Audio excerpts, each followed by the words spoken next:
it's tempting to say, okay, we have this incredible pressure on the Fed now, right? We're going to have more inflation in the next year or two as a function of the Fed overdoing it.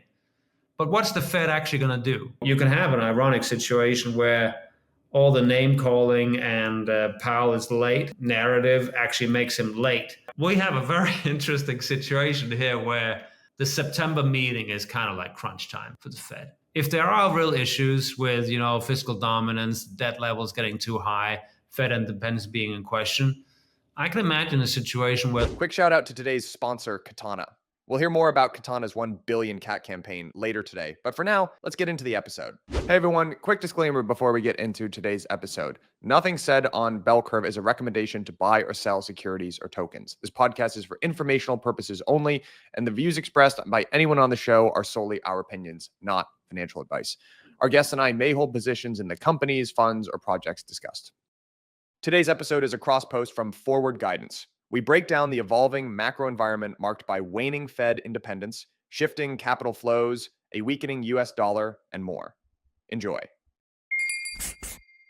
All right, everybody. Welcome back to another episode of Forward Guidance. And I'm very excited to be joined today by Jens Nordvig, who's the founder of Ex-Ante Data and Market Reader, previously managing director at Goldman Sachs, senior investment associate at Bridgewater, and head of fixed income research and global currency strategy at Nomura Securities. Yen, great to have you on the show. How's it going? Thank you very much. Going well. Good. I'm glad. Yeah. Before we get into it, I'd love to just hear a bit about you. Obviously, just mentioned a few of your touch points of your career path, but where is your areas of expertise? What do you mostly focus on? And just high level, how do you think about what your macro framework is?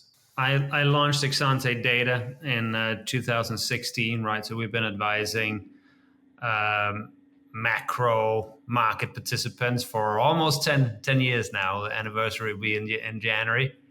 And we really have a combination of really data-centric analysis. That's what we do on our platform. A lot of that data is in the capital flow space. So this year, where we have sort of big questions around changing asset allocation, it's been very powerful. So we've had a good year so far, and navigating those shifts around the dollar and so forth. But sometimes there are topics where it's hard to have a super data focused approach, where it's more sort of thinking conceptually about what's going on. And I think we're going to talk about Fed independence in a moment, right? So that would be one area, like how do you do that with data, right? It's not something you can do super easily in a time series way. So we need to combine like really hardcore aggregation of data. That's what we do for a living, right? But once in a while, there are issues where you say, okay, I'm going to take a stand. There's something that really the market is not focusing on, that maybe there's no data to track yet, and that kind of thing. So we do both. Amazing. Yeah, to your point about Fed independence, it really feels like we're going through this pretty monumental regime shift right now. And the biggest thing I'm trying to ask myself and ask other guests is just a way to conceptually understand this regime and get past the news headlines that feel like they change every 2 minutes, to actually derive a signal and start to understand. And to your point, like our sample size of these occurrences are very, very small. It feels like maybe the last time that we were in a true situation of thinking through Fed independence was basically like the 1940s and the Treasury Accord of 1951. So yeah, maybe with that, we could just start off by just trying to understand, how do you conceptually think about the situation that we're in, and how do you contextualize it with that limited sample size that we have? Yeah, I think like when you have limited sample size, like one way to handle it is you sort of broaden your perspective. Is there any situations outside the Fed itself, right, we can use? So we certainly have a lot of clients in emerging market space, in Brazil, other places that have had a lot of experience with central banks that have been under political pressure in a way that we've not used to in the United States, right? And they've seen that play out. So I think that has to do with like taking into account data that's not maybe the most obvious, but still has some relevance. So I think that this is a situation where you kind of have to take a step back and think about what's really going on. What's really going on is that we have a lot of debt, right? So it kind of came to the fore it's come to the fore a number of times over the last couple of years, right? We've actually often had it happen over the summer, where there's some hiccup in the treasury market, right? We have a spike in bond yields, and sometimes you can say it was due to fears about the quarterly refunding. Sometimes it was about tariffs or lack of foreign demand for bonds, right? And recently it's been probably about the Fed independence, right? But the reason why these shocks are relevant is that we have a lot of supply of bonds. We have doubt about whether the market will continue to absorb it, right? So it all comes down to the debt. And then these specific shocks are more sort of essentially shocks that sort of front load the issues, brings it to the fore right now, as opposed to in 1 or 2 or 3 years. And that, I think, is what we're seeing right now. I think investors around the world still have a memory from April, where the treasury market did something that is extremely rare and scary, where we had a negative growth shock. Something was happening to the growth outlook that was very negative. Equities traded down. The front end traded down in yield, pricing in the Fed was going to do something in terms of easing. And then nevertheless, the long end sold off at the same time. So that really left a lot of portfolio managers around the world with like new questions about the treasury market that they didn't have before. Because the long end is supposed to work as a hedge against equity weakness when something bad is happening, and it didn't work, right? So since then we've stabilized, but I think the concerns are still there. And then we have something new all the time that keeps the concerns alive. And this attack on the Fed is the new thing, right? And it's certainly something that is pretty unusual in a U.S. context, right? And it's also just the nature of the attack, right? It's not, okay, we would like to see rates a little bit lower. Everybody can have different views on that. And even within the FOMC, we have different views, right? But rates should be 1%, and then threats of legal action, criminal investigations, and so forth. Like, it's a pretty it's not just critique, right? It's pretty dramatic posturing. So it's really a question of, okay, how do you handle this new situation? Like, what does it really mean? And also, I think thinking very carefully through what time horizons are the relevant here, so we can go into that more. Yeah, it feels like one way to think about this is viewing the U.S. as going through this EMification moment of sorts. And I'm curious, like, comparing it to what you just mentioned in early April, where we saw a lot of these correlations move towards this notion of effectively like a capital flight rotation, where we saw the US dollar was going down, bond yields were going higher, US equities were going lower. So is this the right way to think about that? And then if so, where are the biggest tail risks? Is it indeed that the currency could just be meaningfully devalued? And paired with that, is it the meaningful risk being capital flight? This episode is sponsored by Katana. Katana is a DeFi-first chain built for deep liquidity and real yield by redirecting chain revenue back to active DeFi users. The 1 billion KAT campaign is live. Bridge and deposit directly into vaults in one simple click and start earning immediately on your Ether, Bitcoin, USDC, and more. Follow the link in today's show notes to get started. We're entering crypto's cloud era, and Eigenlayer just launched Eigen Cloud to power it. Just like AWS transformed the internet, Eigen Cloud is a full developer platform that gives developers cloud-grade programmability with crypto-grade verifiability on any chain. To learn more about how the Eigen token is securing a new class of verifiable apps and how to get exposure to this growing class of crypto infrastructure, follow them on X at Eigenlayer. As always, investments in blockchain technology involve risk, terms, and conditions apply. Do your own research. Also, the correlations changing all the time, right? So the correlations we had in April, right, are not really the correlations we have right now. So I think what happened in April was that we had a kind of shocking tariff announcement with tariff rates that were much higher than anybody feared. And then we had subsequently a further escalation, right? So we ended up with tariffs in relation to China that were more than 100%. So it was not really, an issue of thinking, oh, okay, we're going to have higher taxes. That was not the issue. The issue was that there was fear that the supply chains were going to break, right? Because we effectively had a tariff so high that it was going to be a trade embargo. And the growth fallout from that was very unpredictable, nonlinear, and dramatic, and the market priced that.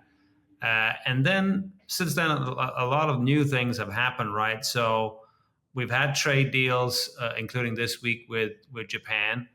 Before that, we have some kind of new framework with China, right? We don't really call it a deal because it's just a sort of negotiating situation. But the bottom line is that we come down from more than 100% tariffs against China to now 30, right? And that's where we are. Japan has a 15% number. So we still have tariffs, much higher tariffs than before. But we're sort of gravitating towards tariff rates that are much more manageable and are just going to be viewed as a tax that's there, as opposed to something that's going to break the supply chain. So that's a big difference. I think that's why the equity market can handle it much better. And it's the reason why also the correlations have kind of normalized. Long end yields are still high, right? But we've seen a bit more stability in the long end. So it's a pretty different regime now.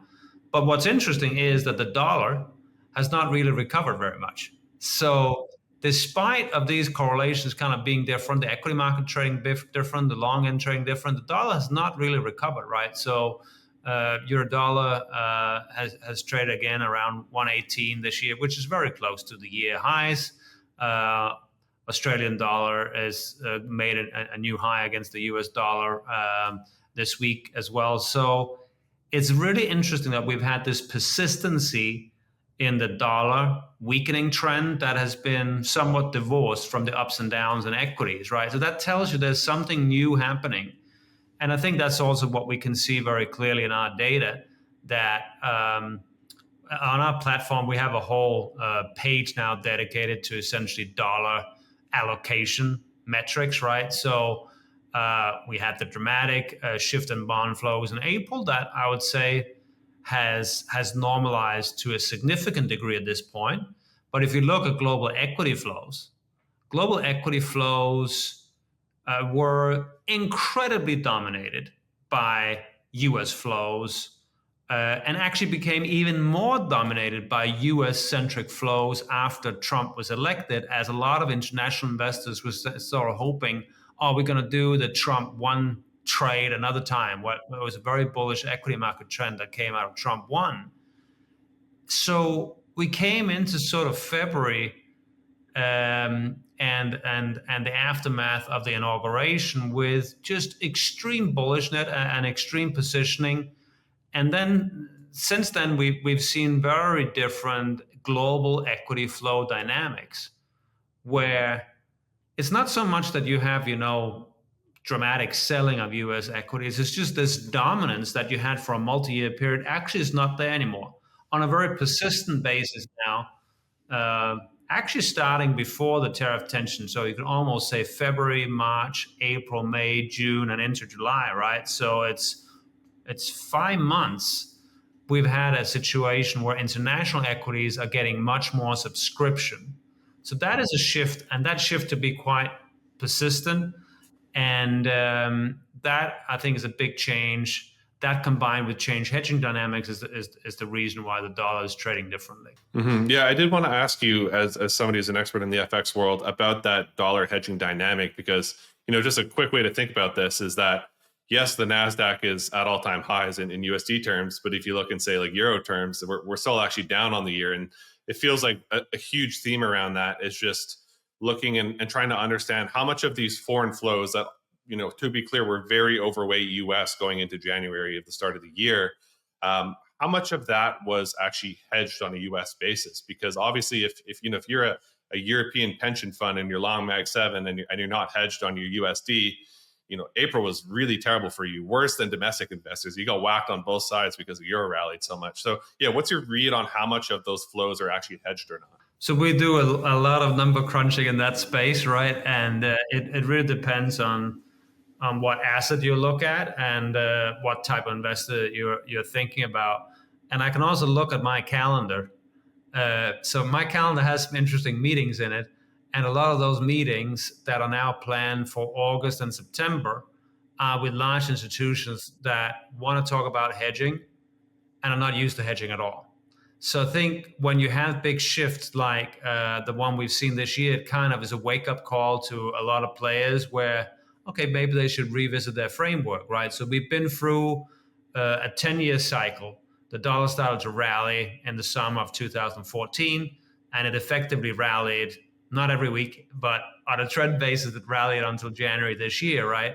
And now we've had a big change. We've actually had the worst start to a year, like the worst first half for the dollar in many decades, right? So clearly, if you're somebody outside the United States that for a number of years have had success by running open dollar exposure, and now you've had the worst year for the dollar in decades, it makes sense to at least revisit, okay, is this framework I'm using the correct one? And I think this is what's happening right now, that if you look at sort of the sequence of things, I would put it in four stages. So you have a first stage where there's a bunch of hedge funds, very fast players in the market that can change their posture in the dollar, right? So that can happen within days. Then you have a group of really professional hedgers that sit and think about what's happening in the currency market all the time. That will be large pension funds, right? They have specialists that are hired to change their FX exposure when needed, right? And we've seen some shift there during, I would say, April and May.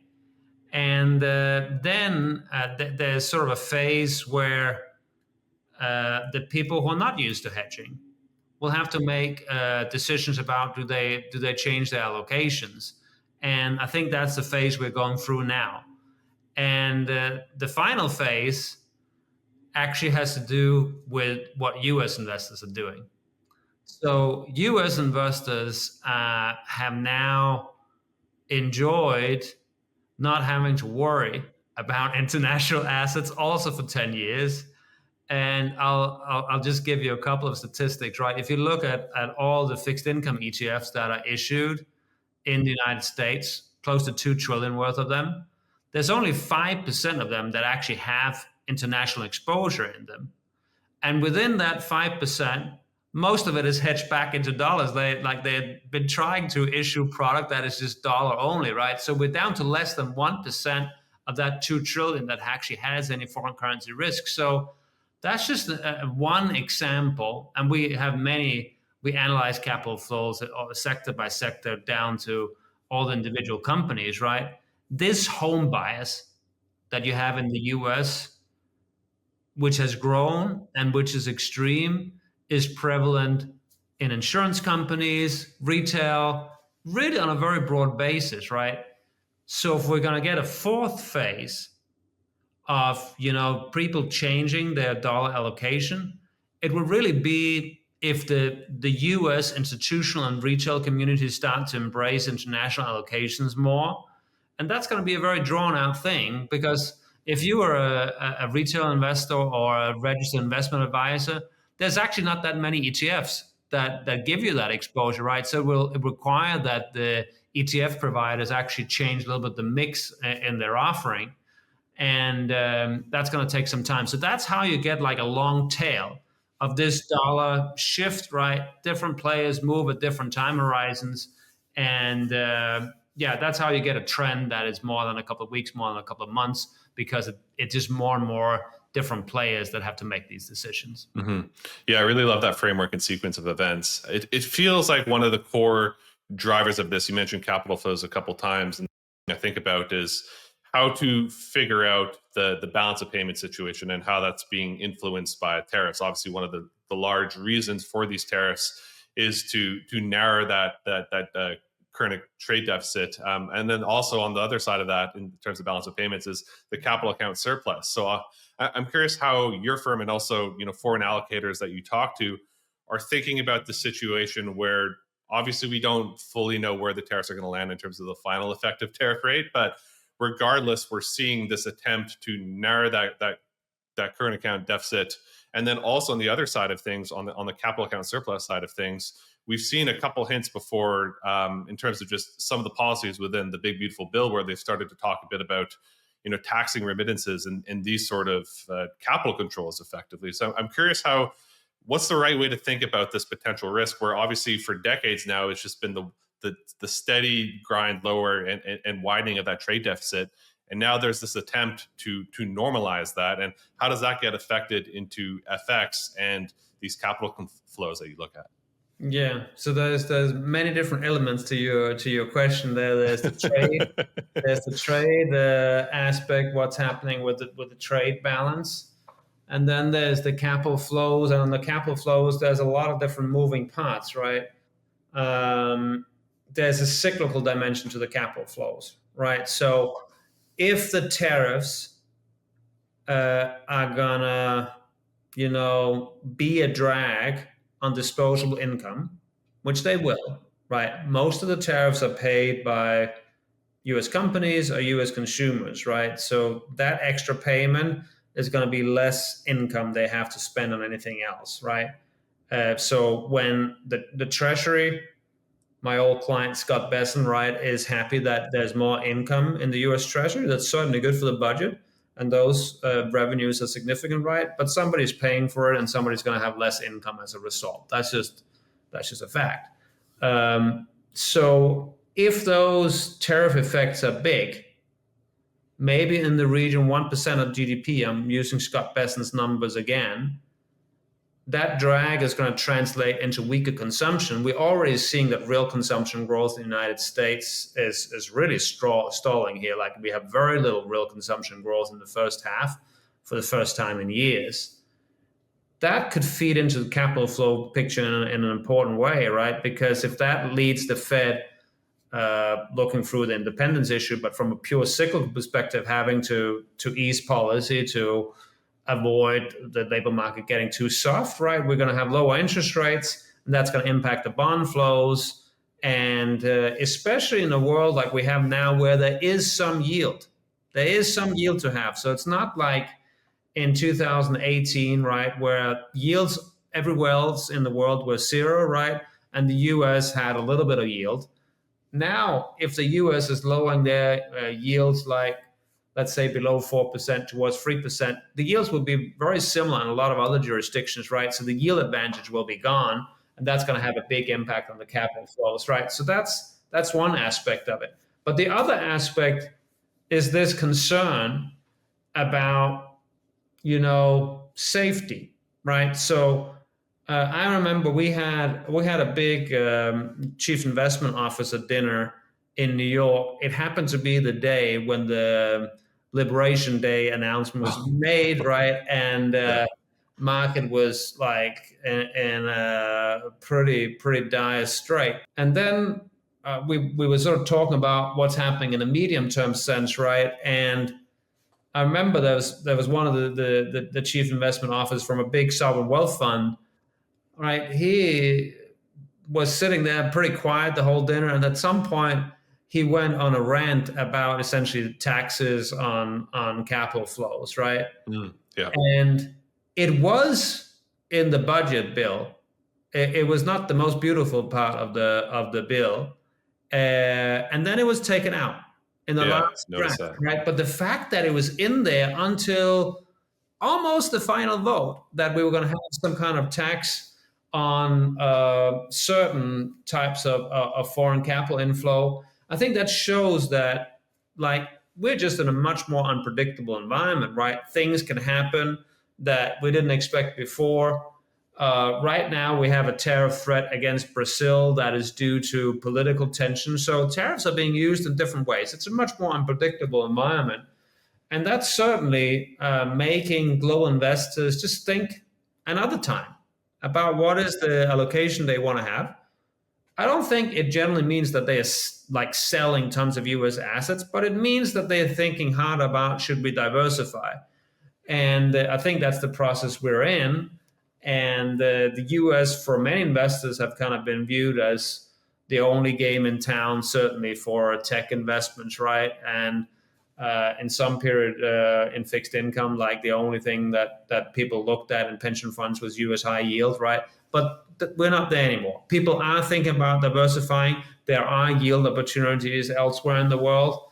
And this is a big shift from where we came from, and something that probably is going to have a multi-year effect. And I think that's what we're seeing play out. Yeah, I'm curious on that point. It just makes me think about this fact that you mentioned that they're not really outright selling. They're just starting to think about how to further diversify. And then I just level that up to what's going on at the foreign exchange reserve level at central banks, where it's been really interesting, where you see that not if you look at their FX reserve levels, they're not really like selling down their US dollars, but you're seeing this huge bid for, say, gold and those sort of ideas. So I'm curious if you have any reads on how at that level they're starting to think about this diversification. Is it just trying to own more gold? Is it trying to own more euro or any other currencies? Or are you seeing this potential for them to actually outright sell that US dollar FX reserve positioning as well? So the currency reserves by central banks, right, used to be incredibly important in those periods where there were large-scale intervention.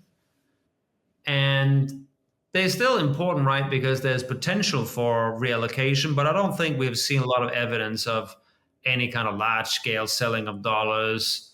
The exception is the gold trend, right? A lot of central banks have been trying to increase their gold share, both from like letting the valuation effect play out, not selling on the way up, but also adding to flow, right? So that is a reflection of a concern about traditional reserve currencies. A lot of people refer back to the fact that Russian reserves were confiscated when they invaded Ukraine in a full-blown fashion in 2022.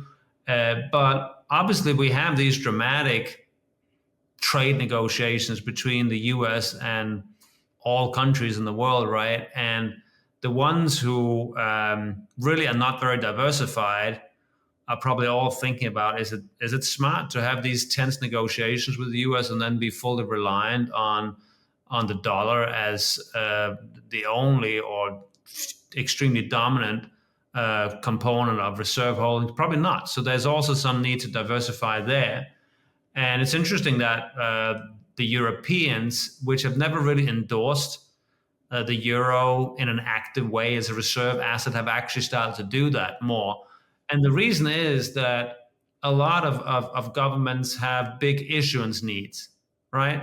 So it's a clearer situation now for the Europeans that they actually need foreign buyers of their bonds, and therefore sort of endorsing the euro as an alternative reserve currency to the dollar actually is more forwardly like beneficial for them now than in the past, because they need a lot of foreign buyers for bunds and so forth, because they have bigger issuance. So there's a lot of shifts going on in that space, and the Fed independence is a part of that as well, right? Totally. If there are question marks around, is the Fed always going to be, a hard central bank that sticks to the inflation target, or they're going to get softer and softer over time as the debt concerns and political pressure forces them to, be too easy and not get quite to target?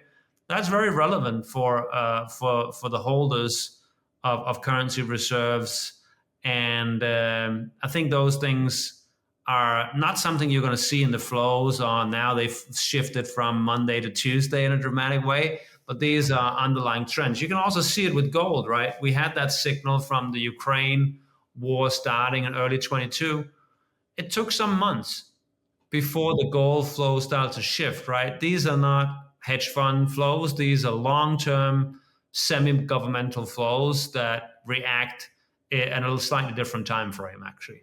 Okay, so just to round out our conversation here on Fed independence and sort of the secondary effects on currencies, it feels like everybody's waiting for the shoe to drop on this next leg lower in the US dollar. And I'm curious if you think that the only thing, like if you look at dollar positioning, it's very, very short right now. So I'm curious how you think about, is the last thing holding the dollar up right now just this lack of movement from the Fed in terms of cutting? And if so, if we get to this point, this time next year where we see, 200 basis points of cuts, is that going to be the catalyst to finally see that shoe to drop and see the dollar lower? How do you think about the effect of the rate differentials of these changing rates coming lower on the currencies? Shout out to today's sponsor, Katana. Katana is a DeFi-first chain built for deep liquidity and high yield. No empty emissions, just real yield and sequencer fees routed back to DeFi users. Incubated by Polygon Labs and GSR, Katana is launching with notable ecosystem of primitives, assets, and partners like Morpho, Chainlink, and more. Katana's 1 billion KAT campaign is live. Bridge and deposit directly into Vault in one simple click and start earning immediately on your Ether, Bitcoin, USDC, and more. Follow the link in today's show notes to get started. EigenLayer is ushering in crypto's cloud era with the launch of Eigen Cloud. Eigen Cloud is a full developer platform that gives developers cloud-grade programmability with crypto-grade verifiability on any chain. Eigen Cloud's use cases don't stop at crypto. AI's rapid growth is reshaping how we live, work, and connect, which has simultaneously made it today's most important and least trustworthy technology. Eigen Cloud has arrived just in time to enable verifiable AI infrastructure with crypto economic guarantees, where incorrect behavior gets financially slashed. This isn't about picking winning apps or chains. With Eigen, stakers can own the fundamental building blocks of the verifiable cloud. Every application built on Eigen Cloud draws security from staked Eigen tokens. Every crypto economic guarantee is backstopped by slashable staked Eigen. To learn more about how the Eigen token is securing a new class of verifiable apps and how to get exposure to this growing class of crypto infrastructure, follow them on X at EigenLayer. As always, investments in blockchain technology involve risk, terms, and conditions apply. Do your own research. If I'm going to simplify a little bit, if I think about my dollar forecasting framework, there's sort of two main variables that we have historically put the most weight on. One is a global growth variable. It tends to be the case that when global growth is strong, the dollar is not doing too well. When global growth is weak, the dollar tends to do very well. So that's a variable that historically has been very important, arguably been the most important variable for dollar cycles, right? Second variable everybody knows about is sort of the Fed variable, right? Okay, if the Fed gets very dovish, it impacts the dollar. We saw that in September last year, right? When they cut 50 basis points, the dollar had a move based on that, right? So what's different about 2025 is that we have this kind of structural asset allocation theme. And I think it's really interesting how persistent that theme has been in the last 5 months, right? It doesn't follow the cycles of the other assets. It's an independent factor. I think we can say without blinking that we've been doing a pretty good job of embedding that factor in our dollar forecast for many months now, since March at least. And we will continue to do so, right? But how much weight do we put on that? Given that a number of players have already moved, we probably have to put a little bit less weight on that now compared to how much weight we would put in April. So it doesn't mean that the factor has gone away or is reversed. And positioning is a very tricky thing, right? So it might be enormous in hedge funds, it might be very big in CTA space, right? But there are other spaces where they've not moved yet. So position is kind of a really tricky thing. But I think it's still a dollar negative, but a less dollar negative than it was a couple of months ago, right? So it is very important what happens with the cyclical signals. So we have a very interesting situation here where the September meeting is kind of like crunch time for the Fed. The Fed will have to make a stand. Are they going to continue to worry about realized inflation, tariffs feeding into prices for a couple of months? Or are they going to say consumption is really looking soft in the US economy? The US economy is eventually so driven by consumption that we have to respond to that. September meeting is close to 50-50 priced, right? So if you get that right, you're probably going to have a good chance of getting the next couple of months of dollar trading right, because I think the cyclical dimension is going to be more important now than it was. But don't forget the first dimension, which is the global growth. And this is kind of what we're starting to see very recently, right? That there's actually some patterns in the market that smells like investors are getting more optimistic about global growth, right? So we've had lots of concerns about, oh, Europe is going to be horrible. It's going to be a multi-year recession. They can't handle the trade tension with the United States. They have structural issues and so forth. And guess what? The PMIs are already bouncing. Guess what? The ECB is going on a break. They're stopping the cutting cycle, right? So even in China, I would say the cycle is actually looking like it's turning better. So the global growth dimension is actually getting interesting. You could have a situation where even if the sort of asset allocation factor has had the most juice in April and May, and now it's there, but not as forceful. But you can have a big dollar move if you have a combination of the global growth dynamic looks a little bit better and the Fed cutting, like quite a divergence in signals. So there's a lot of moving parts in the dollar outlook. And I think from a trend basis, the dollar still, in a medium-term sense, looks like we have downside skew. And I would say that even if it's true that there's some of these tactical positioning metrics that looks like people are very on board with the dollar trade, but when you've had a 10-year trend, I think it's one of those situations, do you focus on the tactical positioning, or do you say there's some kind of structural position that's going to take a lot longer to unwind itself? And I think our framework is one where we do put more emphasis on these structural shifts than we would normally do. Normally we say, oh, we have to respect the tactical signals, but I think there's a more complicated situation at play here. Okay, it feels like one of the main tail risks associated with losing Fed independence is this unanchoring of inflation expectations. And I think that's a good segue into some of these charts that you sent over, looking at what's been going on in the break-evens market. And I'll just pull them up. But obviously, yeah, like the last thing you want from losing Fed independence and control of monetary policy, independence of monetary policy, is this unanchoring of inflation expectations. So you have these charts here where you're just comparing 5-year break-evens as juxtaposed to oil. So just love to hear about, walk me through these, what you're thinking about and what you're seeing here.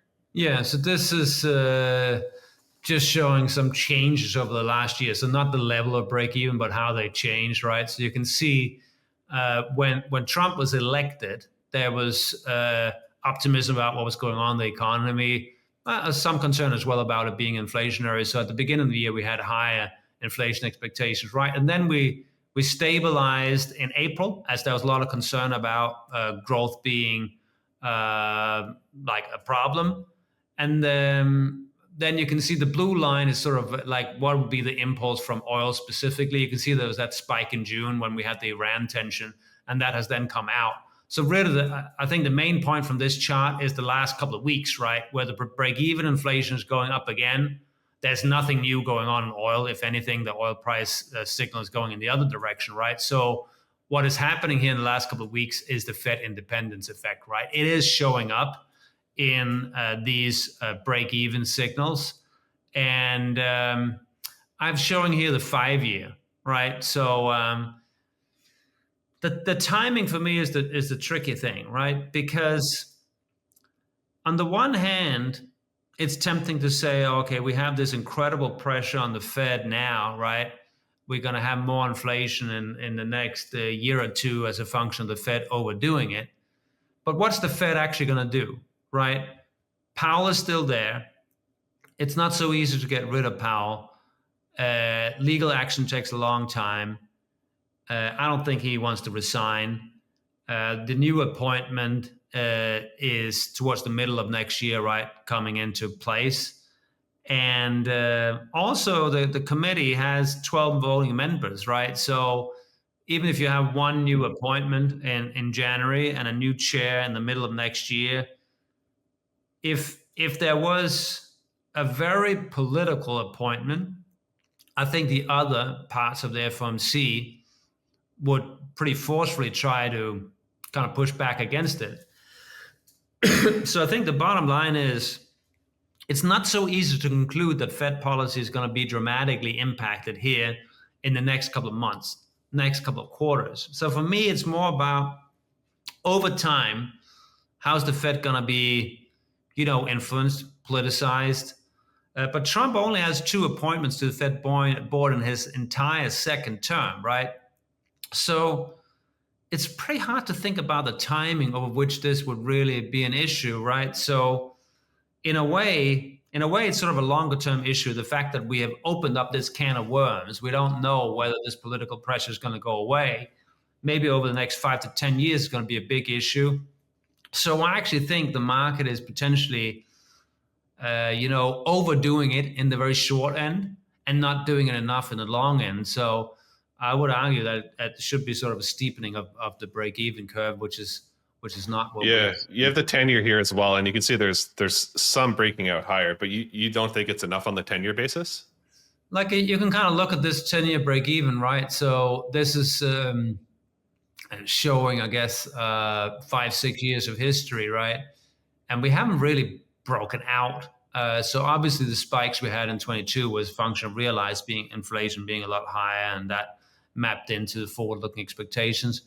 But even if we compare all the way back to 2007, 2008, last time we had like a boom cycle, the current level of break-even is not that high. So if there are real issues with, fiscal dominance, debt levels getting too high, Fed independence being in question, I can imagine a situation where the longer end would move more.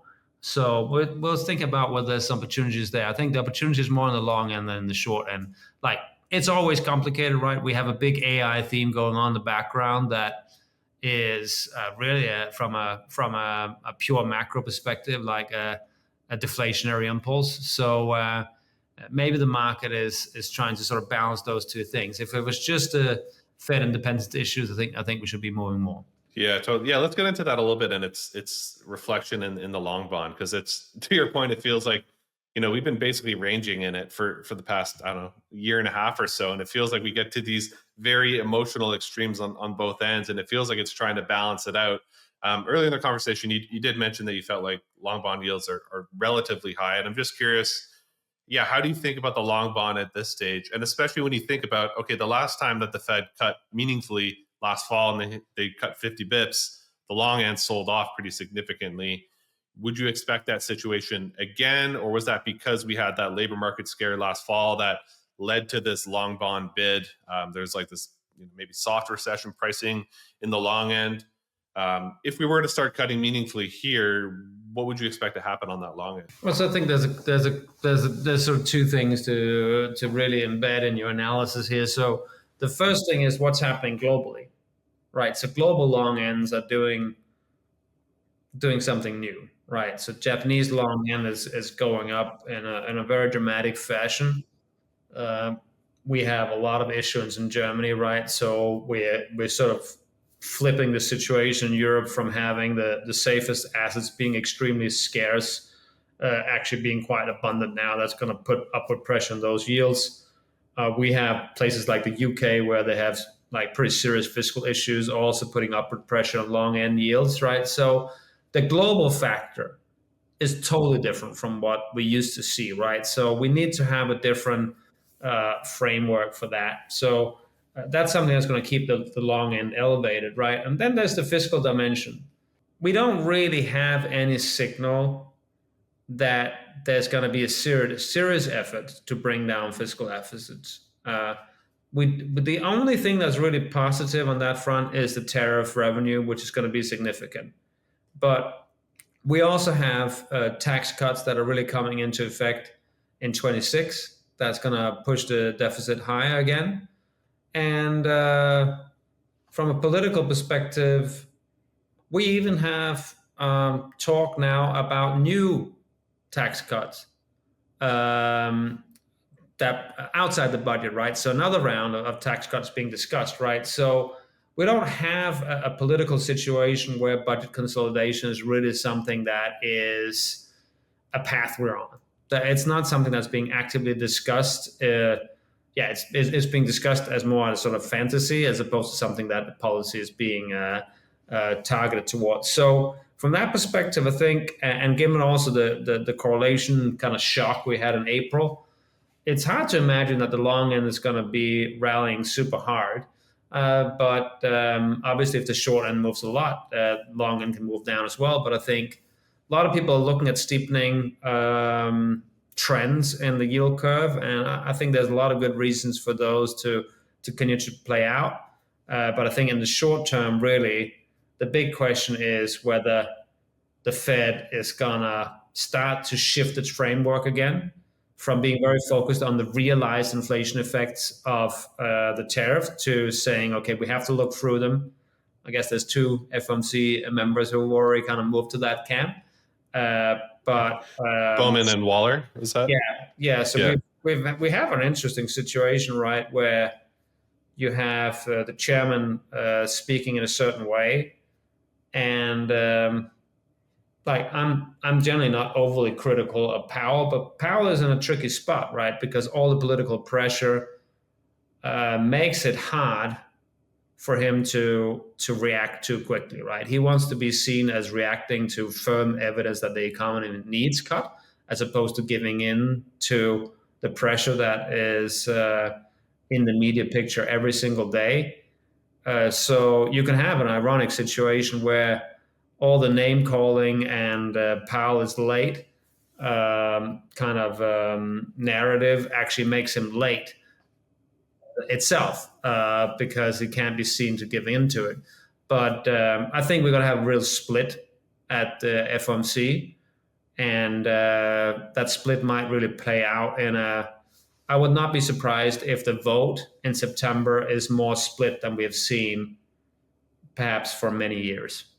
One dynamic we haven't really talked about in terms of trying to discern where the long end goes is just the dynamic between supply and demand. So on one side of that is trying to figure out, okay, who wants to be the marginal buyer of U.S. long-term debt at these levels, and then on the other side of things is the issuance, the supply side of things, which is in next week we have the next quarterly refunding announcement, which will be a pretty interesting one because of some of the commentary that's come in the last month and a half or so from Besson and also from President Trump, talking about trying to limit the amount of issuance of long-term debt at these levels. And this theme over that Janet Yellen started and Besson has continued of tilting more issuance to bills. So I'm curious, you could take one or the other there in terms of the supply versus the demand, but how are you thinking about just the state of issuance of long-term debt when it feels like the only thing people really want to own are bills?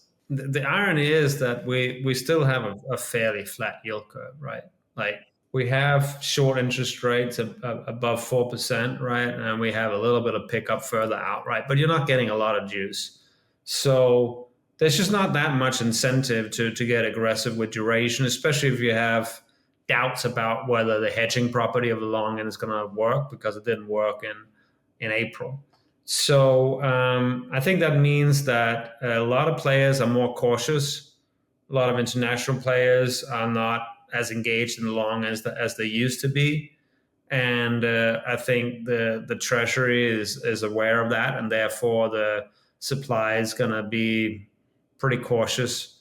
Like when Scott Bessent was appointed as Treasury Secretary, there's a lot of focus on the fact that he had been critiquing Janet Yellen for being too focused on short end issuance, right? But just because he's been critiquing Janet Yellen doesn't mean he's going to go and do the opposite of Janet Yellen, right? Like some of that is also positioning yourself to get the job, which we can all understand is necessary in a political job. So I think they're going to be very cautious with their issuance. And then really it comes down to growth, right?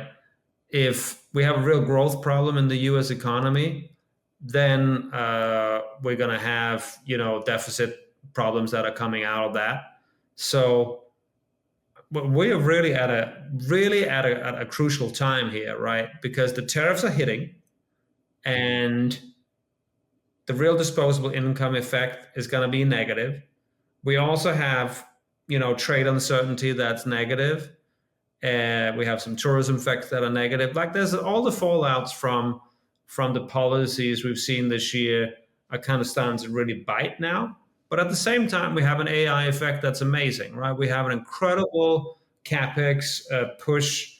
We're seeing anecdotes every week, right? This week it was X, Grok, and so forth, where there's an incredible investment happening. And the Trump administration is also trying to generate this big foreign direct investment inflow. We've been crunching all those numbers, right? The headline, if you add up the headline announcements we've seen from the Middle East and Japan, and maybe there's going to be a Korea and an EU announcement. But even if we add what we've had so far, we're more than $3 trillion in kind of I would call it soft foreign direct investment commitment, but the numbers are very big. Even if we got, half of that, a third of that over some period of time, it was very big numbers. So there are some offsets to these traditional cyclical drags, and how that plays out, I think, in the next couple of months is really important.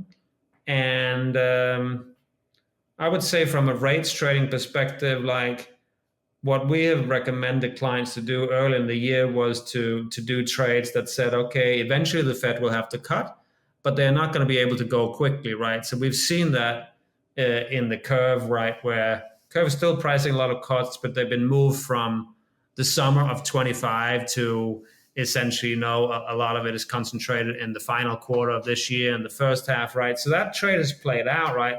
But I think now we're getting into a point where if the market prices out September more, it can become a very interesting risk reward to say, okay, probably the Fed will get started around that point in time. And rates are still pretty high, right? So if the Fed feels that there is a need to provide insurance for the labor market, right, we can certainly go meaningfully lower. Like, I think it'll be relatively easy for them to do 100 basis points. And I think there's also kind of recency bias here that a lot of people are thinking, oh, just because interest rates have been around 4 or 5% for a couple of years, it's hard to go much lower than that now. I don't think that's how the Fed thinks about it. I think the Fed thinks, okay, if the labor market needs help, it will continue to provide more and more help, right? And that's how you get free cuts first. You get another one, and you can certainly get to more than 100 basis points, especially because the tax cuts in the budget bill are going to work with a lag, right? So it's really going to be mostly from the summer of next year that those cash flows will be relevant. So we have a year here where we kind of have to survive without that help. And that's probably the window where the Fed will be likely pushed to do something meaningful. But the question is whether they're going to start in September. That's going to be a fun thing to try to trade. Yeah, big time.